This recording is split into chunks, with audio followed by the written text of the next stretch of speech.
is you can write the judge a letter, and you can see if the judge will allow you to do what's called a plea by mail.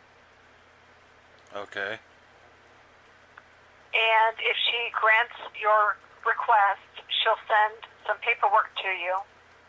It'll tell you what your fines and costs will be if you plead guilty to the charges. And if you accept the plea, then you sign it and you send it back with the total for the fines and costs in money order. And then we will cancel the warrant, apply the fines and costs, and close the case. Okay, and what is the judge's name? It's Judge Barnard. How you spell that? Barnard. Barnard.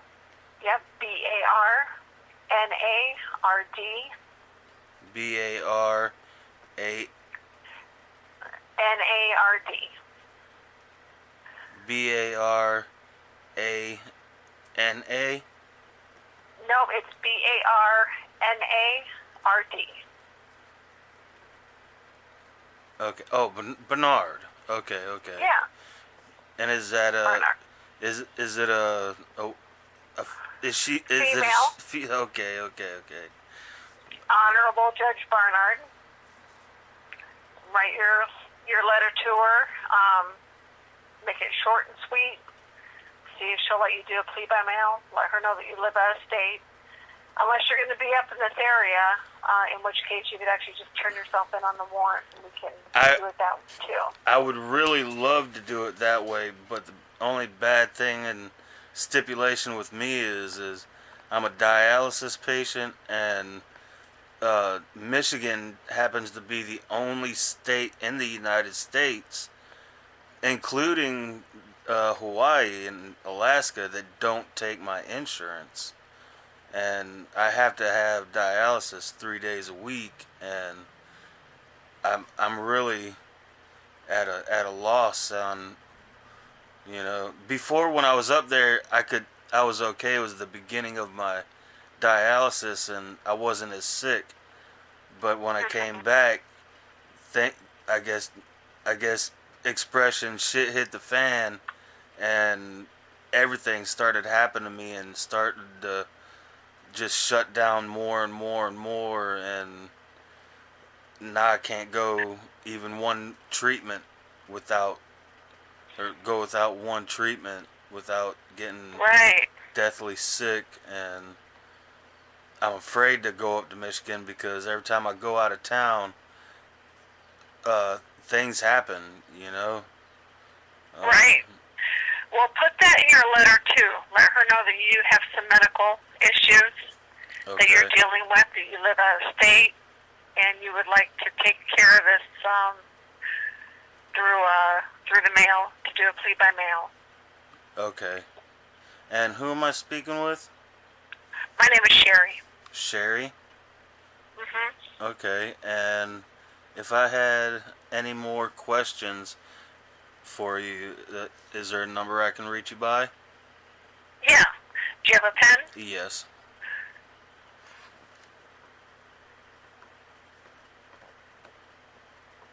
Yes, ma'am. You ready? Yeah. Okay. 810-245-4775. No extensions? Nope. Okay. Goes directly to me. All right, Miss Sherry. Well, I really appreciate it. I think you've been the best help. I've tried to call before and try to take care of this, but nobody, they didn't seem like they wanted to help me very much. But I can give you a fax number too if you want to fax your letter here. That'll be quicker. Okay. What's the fax number? It's 810-667-0425. 0425. Mhm. Or I'm sorry, 0424. 24. Yeah, 25 would come to us also, but it's over in the probation department. Okay. And there's no extensions or anything like No. that? Okay. Alrighty. Well, I really, really, really appreciate it. So I'll You're be. welcome. You have a good day. You too. Thank you. Bye-bye. Bye. Alright, guys. So what that was all about is I got into a motorcycle accident some odd years ago, and damn it, and that has stopped me from being able to get a license down here.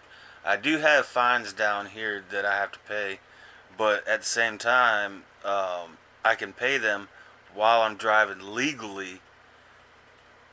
I I can't do this no more.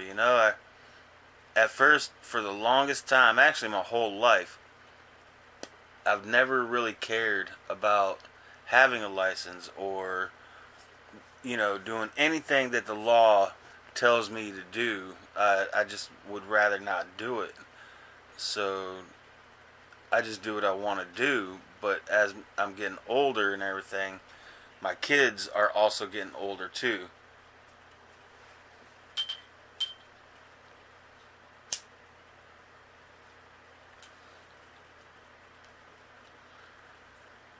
At the same time, as they're getting older, there's a lot of things that I want to do with them. I'm going to my dialysis treatments, every treatment that I'm supposed to. Even if I got a vehicle, I'm probably still going to use medical transport, just so I know they're like an alarm clock. They're going to be outside. They're going to knock on my door, and if I don't answer, they're going to call my phone, and then they're going to give me at least 10 to 15 minutes to get outside and get on the transportation bus and get my ass to the clinic. Now, the other reason I would really want a license is the fact that I want to go places. I want to go out of town and go ride my bike places legally without having to worry about it. And if I do have my kids with me, I don't have anything to worry about. I don't know how many of you guys out there live like this, but I do, and I have been for a long time, and I'm pretty much sick of it. Um, I'd like to show you guys, whoever does watch my videos, a lot more that our state and our surrounding states have to offer, which is a lot. I mean, there's a lot that I haven't even seen, and there's a lot that I'm sure you guys have never seen, and there's a lot that people are watching they'd like to see again, because they might be stuck out in the middle of Midwest of the United States or the West Coast, got transferred, and I might happen to go into their hometown and show them the differences of when they used to live there or grew up there, comparison to what it looks like now. There's a lot of historical places. We have different historical places than the West Coast does. Like you guys out there at the West Coast, you guys have like Mount Rushmore. You guys have big state parks like Yellowstone, and what is it? You guys have festivals out there, out in the desert. Like Burning Man, and let's see, Redwood Forest. Let's see what else. Other kind of pioneer villages going on the Lincoln, the original Lincoln Highway. That I've been watching a guy. What's his name? Nomadic Fanatic. He went from the West Coast all the way to the North East Coast, and I would like to do that. And seeing though I'm out in dialysis, I can do that, but without a vehicle, I can't get to my dialysis treatments when I need to, and it has to be, very, very finely tuned coordinated. That way I don't end up getting sick on the road. But all that'll be way down the line. Right now, I need my license back so I can at least, one, if I want to find a job, I can find one easier. Because I live in Ozark, Alabama, and there's no shops here. People really don't want to be tattooed out of a house either.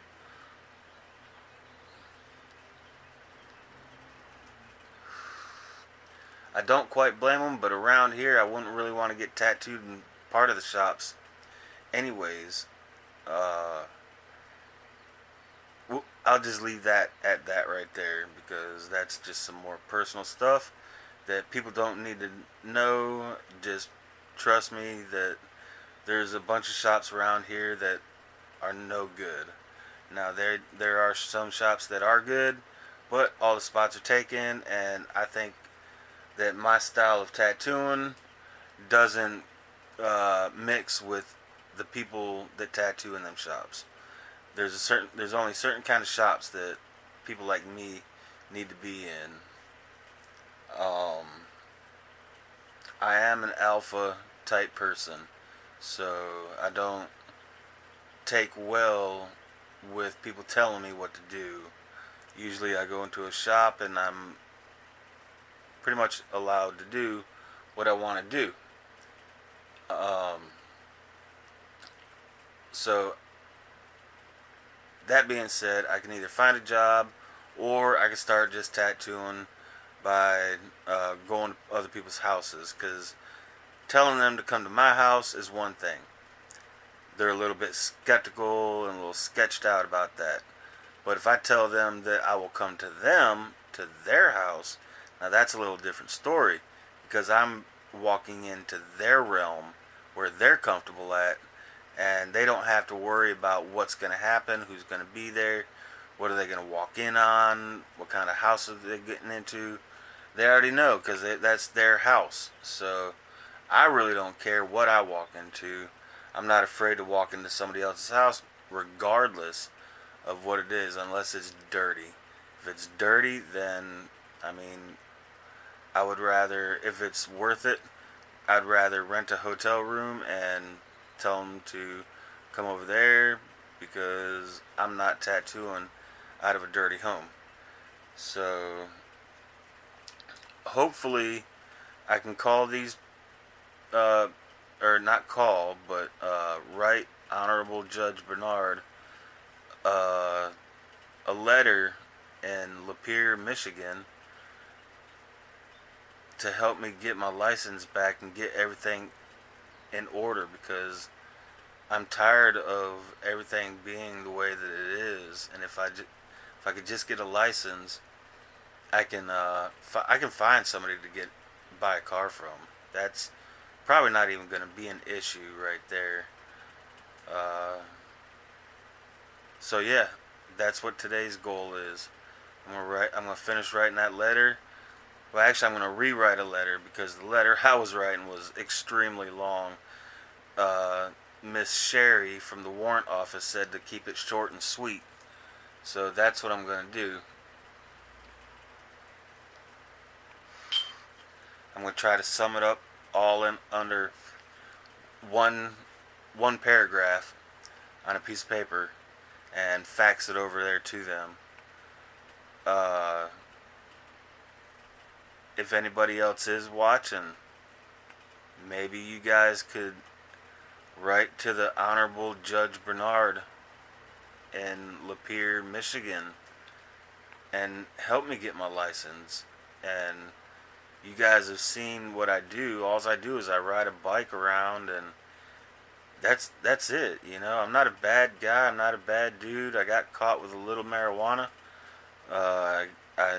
The reason I have the warrant up there is because I was riding my motorcycle with no helmet on for, basically, it was for my father that passed away. He never got to ride his motorcycle without a helmet. It came out right after he passed away, so I took one in remembrance of him. And not even 2 miles away, I hit a deer. And when I hit that deer, luckily, I mean, I was going 65 miles an hour, and I was looking to the left. To the left, it was nothing but groomed uh, houses where everybody was mowing their lawns. Hell, I even saw some people with sippy cups and umbrellas on, damn it. And on the other side of the road, that's where the forest was. Well, my attention was towards the forest because obviously that's where the animals would come out of, the deer, the bear, whatever kind of weird animals would come out. Well, somebody's lawnmower backfired, and that scared a female deer, which was extremely huge. Oh my god, this thing was extremely huge.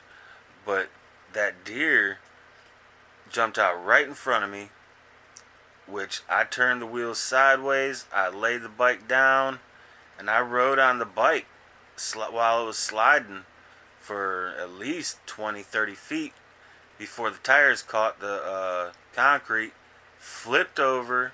So I go flying like Superman, and I land on the concrete on my belly, and I slide out with my hand going forward like this, touching the concrete, and the other hand, it was kind of keeping my balance by, not letting me flip over and flip flop and do all this other craziness. But this hand got turned backwards to where it was starting to sand down the bone of my wrist. Well, whenever I stopped, everybody, they grabbed my phone. I told them what phone number to grab, and they called my sister. Then they called the ambulance. The ambulance came and picked me up. They took me to the hospital. They fixed my arm. I was in the hospital for a week. They gave me dialysis while I was there, as much as they could. And at the end of the week, they said, "Mr. Taylor, we have to dismiss you because your insurance has stopped up here. We don't cover that. Your insurance doesn't cover you, but for this long a period of time." And they left me in this weird, crazy contraption on my arm and made me leave the hospital. Well, if I was in trouble or had a warrant, don't you think that the cops would be there to tell me, "Sir, we gotta arrest you," or that you're under arrest for a warrant for driving no license and marijuana possession and all that other stuff? Well, just them two things. But when they dismissed me from the hospital, there was no one there but my family. There was no cops. There was no nothing. So in my head, all I needed to do was get down to Alabama so I could get my arm fixed and start getting treated again for dialysis. Well, again, I stayed at my sister's house for a little bit, and then I stayed at my mother-in-law's, my stepmother's place for a little bit, and then I went home. Me and a guy named Rob Buchanan, we were doing this little tattoo tour, which was extremely fun. Lot of mishaps, but we made it through.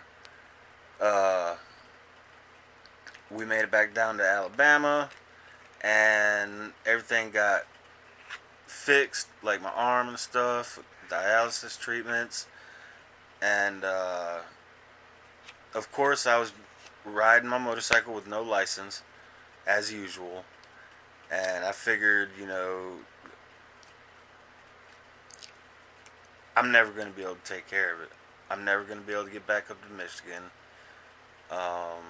so on and so forth. I went through this depression, and which wasn't the best thing in the world for me. And I've been in a depression of sorts because I can't seem to get my life back together. When you lose your license and you're an adult and you have kids, there's nothing worse than not being able to drive, because that's how you get your kids That's how you go do things with your kids. That's how you take your kids to the beach, to go bike riding, to go pick them up from school and take them to get some ice cream, or to go eat dinner, or anything like that. Like right now, I'm having my kids meet me places to go eat dinner with them, and it's real heartbreaking, you know.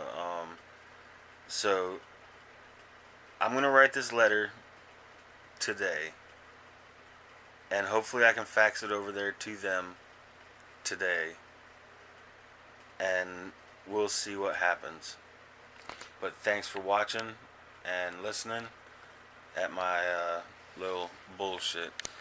And here's a little swing of little pan of my little bedroom. Don't judge me.